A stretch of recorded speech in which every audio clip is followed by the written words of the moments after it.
Welcome to Penrose Learning, where we make understanding easy. You begin by confirming prerequisites. The target machine must support remote access, and you need a local admin account.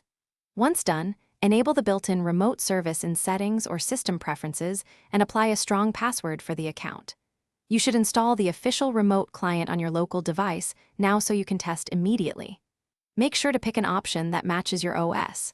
RDP for Windows, VNC or screen sharing for Mac OS, or an SSH-based GUI for Linux. Once the service is enabled, secure connectivity by configuring the network.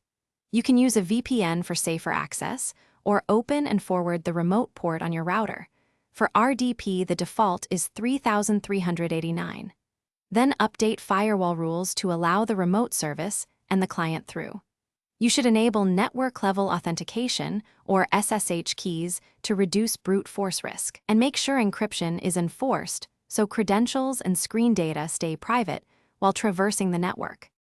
You now start the connection, enter the host address, choose the saved credentials, and launch the session.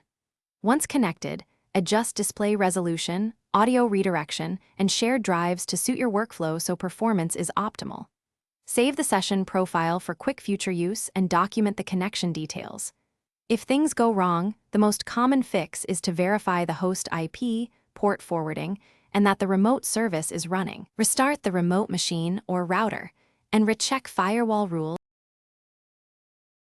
Thanks for watching. If this was helpful, leave a like and consider subscribing. See you next time.